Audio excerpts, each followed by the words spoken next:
Good afternoon. We are at the Martin property. We're going to be completing a repairability test. We'll be on this left slope, which is south. I'll give you a little overview of the property. We have the recommended shingle, Certainteed XT25 in weathered wood. So we'll put that shingle on, one of those shingles on during the repairability test. And then we'll put a few more on, see how they match up on this roof. But we'll get started with the repairability test. I'll give you an overview of all of those surrounding shingles. All of those could potentially be damaged during the repairability test. So we'll take another look once we are complete and see those results. For my tools, I'll be using a putty knife, roof snake, flat bar, and hammer. And we have this square that we'll use to give us a visual for 45 degrees. Let's get the camera set up and then I'll slide that square underneath the damaged shingle.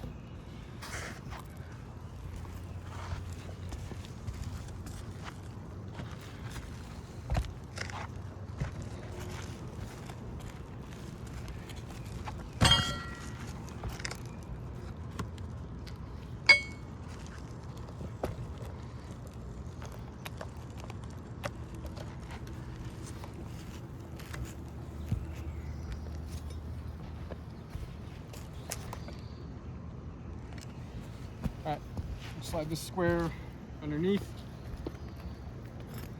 Have our reference point for 45 degrees. That'll be 45 degrees. And then any of those shingles that we'll be lifting throughout the repairability test, we'll keep them at that 45 degrees or below.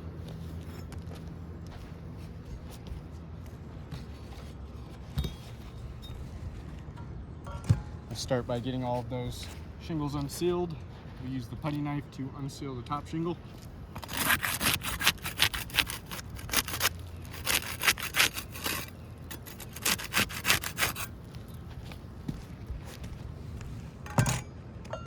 And we'll use the flat bar to unseal the rest of those.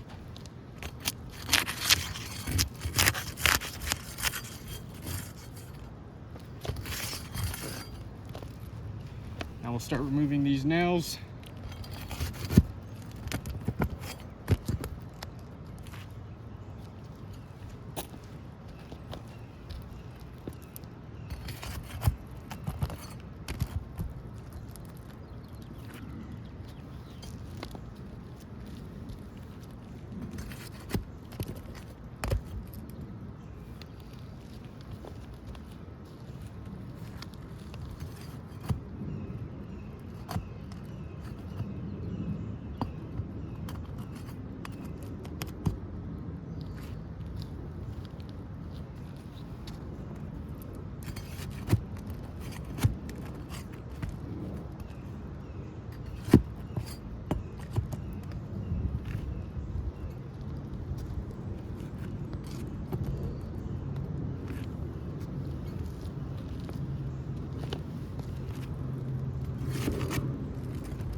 Got that damaged shingle out.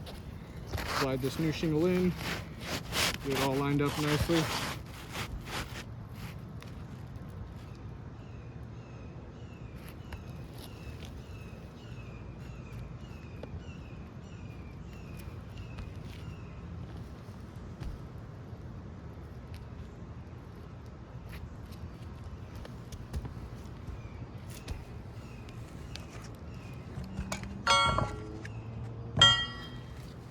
Now we'll start getting some nails back in there.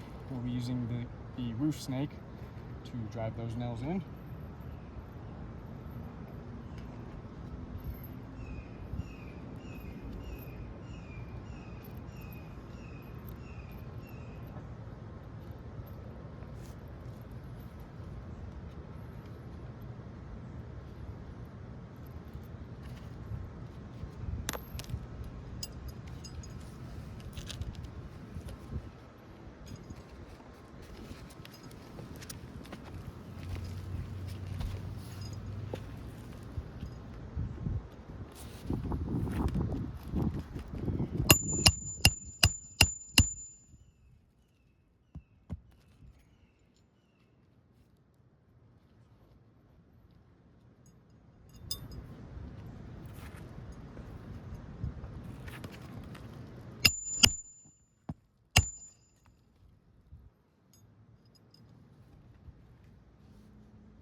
All right, we're all complete with that repairability test.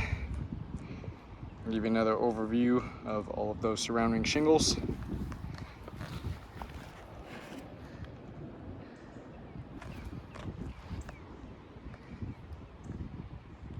Take a closer look at all of those shingles right above that new shingle. These ones we had to manipulate in order to complete that repairability test. You can see some stress fractures that occurred to those tabs due to the lifting. I had to lift these in order to remove those nails, place more back in. So you can see where the matting was fractured on those tabs. And that'll be damaging the integrity of those shingles, making them weaker. They're not going to be able to do what they're designed to do, not as best as they should. You can see that's real bad there, right there.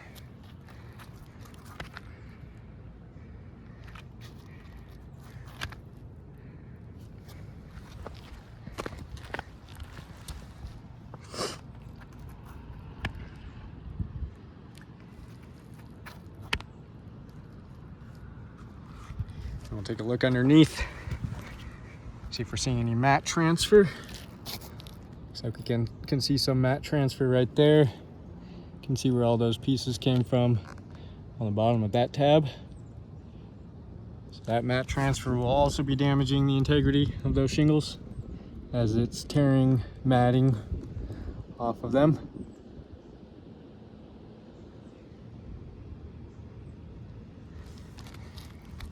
That mat transfer is also going to make it more difficult for the shingles to reseal properly once repairs have been made. You can see some exposed fiberglass there, and some more right there.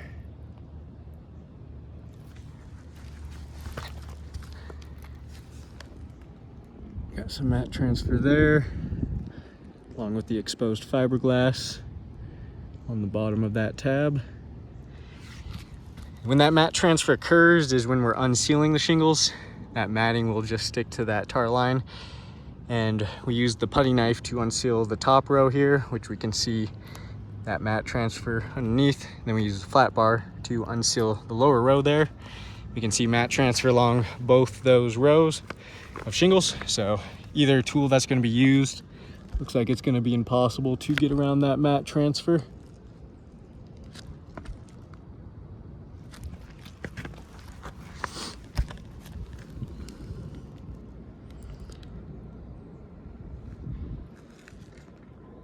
See mat transfer along there.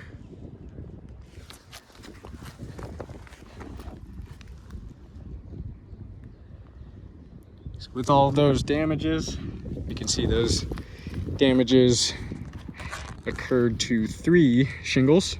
We got shingle 5, 1 tab on shingle 6, and shingle 7.